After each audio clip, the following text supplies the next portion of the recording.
যোৱাকালি মুখ্যমন্ত্ৰী হিমন্ত বিশ্ব শৰ্মা ডাঙৰীয়াই এনেকুৱাকৈ মানে কিছুমান কথা ক'লে যি কথাই আচলতে তেখেত যে এগৰাকী ভণ্ড নেতা আৰু তেওঁৰ যি ভণ্ডামী এই ভণ্ডামী চৰিত্ৰ আৰু নিম্ন ৰুচিসম্পন্ন কথা কোৱাৰ যি মানসিকতা নিকৃষ্ট মানসিকতা যে কালি জল পট হৈ ৰাইজৰ আগত ধৰা পৰিছে সেই কথাৰ কাৰণে মই আচলতে বাইট দিব বিচাৰিছোঁ। মেইন কথাটো হৈছে কি তেখেতে কৈছে যে পৰ্টেল চেনেলত কাম কৰা ব্যক্তিসকল সাংবাদিক নহয়।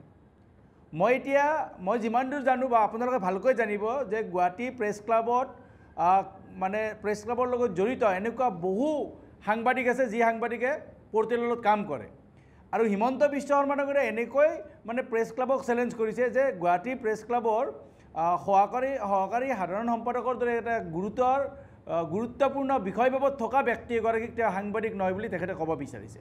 মই হিমন্ত বিশ্ব শৰ্মাক সুধিব বিচাৰিছোঁ যে সাংবাদিকতা কোনে কৰিব বা সাংবাদিক কোন হ'ব, তেওঁ কোন হয় ঠিক কৰিবলৈ। তেওঁক কোনোবা এনেকুৱা দায়িত্ব দি থৈ দিছে নেকি, তেওঁৰ হাতত কেনেকুৱা কিবা পাৱাৰ আছে নেকি যে তেওঁ ক'ব যে এইগৰাকী সাংবাদিক হয় এইগৰাকী সাংবাদিক নহয়। সেই কথা হিমন্ত বিশ্ব শৰ্মাই স্পষ্ট কৰিব লাগিব। কাৰণ দিন দুপৰতে যিখিনি সাংবাদিকে মানে নিজৰ কপালৰ ঘাম মাটিত পেলায় ৰ'দ বৰষুণ নেওচি আমি নিজে চকুৰে দেখিছোঁ যে গুৱাহাটী বানপানী হিমন্ত বিশ্ব শৰ্মা ডাঙৰীয়াই উৰা জাহাজত উৰি থাকে, কিন্তু এই সাংবাদিকসকলে কিন্তু পানীত সোমায়, পানীত নামি ভিডিঅ' কৰি ৰাইজক মানে দেখায়, ৰাইজৰ এই পৰিৱেশ দেখাবৰ কাৰণে তেখেতসকলে কুণ্ঠাবোধ নকৰে।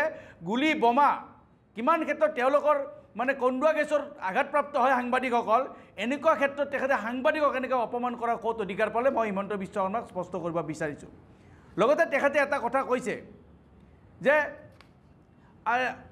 যিগৰাকী সাংবাদিকক তেখেতসকলে মানে গ্ৰেপ্তাৰ কৰি ৰাখিছে, বাৰে বাৰে তেখেতৰ ওপৰত এটা কেছ জাপি দি আছে দিলৱাৰ হুছেইন মজুমদাৰ ডাঙৰীয়া। তেখেতে কৈছে যে তেখেতৰ হেনো ডাম্পাৰ আছে, 4-5খনমান ডাম্পাৰ আছে, গতিকে তেখেতে ব্যৱসায়ী হয়, তেওঁ সাংবাদিক হ'ব নোৱাৰে। তাৰমানে সাংবাদিক কৰা ব্যক্তিসকলে কোনে ব্যৱসায় কৰিব নোৱাৰে। ব্যৱসায় কেৱল হিমন্ত বিশ্ব শৰ্মাৰ পৰিয়ালে কৰিব। অসমত কেৱল হিমন্ত বিশ্ব শৰ্মা ডাঙৰীয়াৰ পৰিয়ালে থাকিব যিয়ে ব্যৱসায় সাম্ৰাজ্য কৰিব, সম্পত্তিৰ পাহাৰ কৰিব, পাৰিলে অসম চৰকাৰৰ যিমান বাজেটৰ ধন আছে তাতকৈ বেছি তেওঁলোকৰ সম্পত্তিৰ মানে মূল্য কৰিব বিচাৰি আছে হিমন্ত বিশ্ব শৰ্মা ডাঙৰীয়াই। গতিকে তেওঁ সুধিব বিচাৰিছোঁ হিমন্ত বিশ্ব শৰ্মা ডাঙৰীয়া, এইখন যে লিষ্ট, এই যে লিষ্ট পৰিয়ালৰ নামত আছে, আপোনালোকৰ নামত যে নিউজ লাইভ আছে, টাইম 8 আছে, নৰ্থ ইষ্ট লাইভ আছে, নিয়মীয়া বাৰ্তা, ৰামধেনু চেনেল, ৰং চেনেল, এইবিলাক যে আপোনালোকে ক্ৰয় কৰিছে, আইনা আলোচনী, বন্দা ইণ্টাৰনেশ্যনেল স্কুল, কাঞ্চনজুৰি চাহ বাগিচা, বাণী গ্ৰীণ ৰিজৰ্ট, জুৰোডৰ কোটিটকীয়া মাটি, এইফালে আৰু বহু এনেকুৱা চাহ বাগিচা আছে যিবিলাক চাহ বাগিচা নিজৰ পৰিয়ালৰ নামত ক্ৰয় কৰিছে।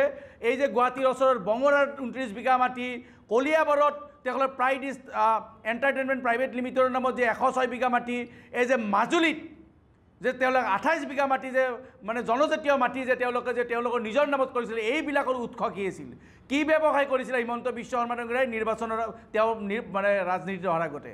মই পুনৰবাৰ সুধিছোঁ হিমন্ত বিশ্ব শৰ্মা ডাঙৰীয়াক যে আপোনাৰ পৰিয়ালৰ যে এনেকুৱা যে সম্পত্তিৰ পাহাৰ হৈছে, আপোনাৰ যে ঘৰত যে এনেকুৱা সম্পত্তিৰ পাহাৰ কৰিছে, আপোনাৰ হৈ বৈ থকা যে দুগৰাকীমান মন্ত্ৰী বিধায়কে বিলাসী গাড়ীত ঘূৰি আছিলে, মানে 23 লাখ টকীয়া যে ঘড়ী পিন্ধাও বিধায়ক আছে আপোনালোকৰ ওচৰত, যে মানে লাখ টকীয়া চাৰ্ট পিন্ধি ঘূৰা যে আপোনালোকৰ মন্ত্ৰী আছে, এইসকলে ৰাজনীতিত অহাৰ আগতে তেওঁলোকে এইবিলাক কৰিছিল, সম্পত্তিৰ পাহাৰ গঢ়িছিল নে ৰাজনীতিত অহাৰ পিছত সম্পত্তিৰ পাহাৰ গঢ়িছিল, সেই কথা হিমন্ত বিশ্ব শৰ্মাকে স্পষ্ট কৰিব লাগে। মই মুকলিকৈ প্ৰত্যাহ্বান জনাইছোঁ হিমন্ত বিশ্ব শৰ্মা ডাঙৰীয়া, 2001 চনত প্ৰথমতে আপুনি বিধায়ক হৈছিল, তাৰ আগত আপোনাৰ ইনকাম টেক্স ৰিটাৰ্ণ ফাইল যি আছে সেই ফাইল ৰাজহুৱা কৰক আৰু আজিৰ ডেটত আপোনালোকৰ ইনকাম টেক্স ৰিটাৰ্ণ ফাইল ৰাজহুৱা কৰক। আপুনি মুখ্যমন্ত্ৰী হোৱাৰ আগত আপোনাৰ পত্নী পৰিয়ালৰ কি সম্পত্তি আছিল এই সম্পত্তি ৰাজহুৱা কৰক, আৰু এতিয়া মুখ্যমন্ত্ৰী হোৱাৰ পিছত আপোনালোকৰ সম্পত্তি কি আছে ৰাজহুৱা কৰক, তেতিয়া মই আপোনাক গম পাম।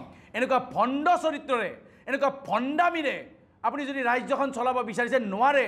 আপুনি এতিয়া গণতন্ত্ৰৰ 4ৰ্থ স্তম্ভত হাত দিছে, চাই থাকক হিমন্ত বিশ্ব শৰ্মা ডাঙৰীয়া, 12টা মাহৰ পিছত আপোনাৰো অৱস্থা হয়তো বাংলাদেশৰ যে শ্বেখ হাছিনাৰ আছিল তেনেকুৱা অৱস্থা হ'ব পাৰে, আপুনিও সাৱধান থকা ভাল।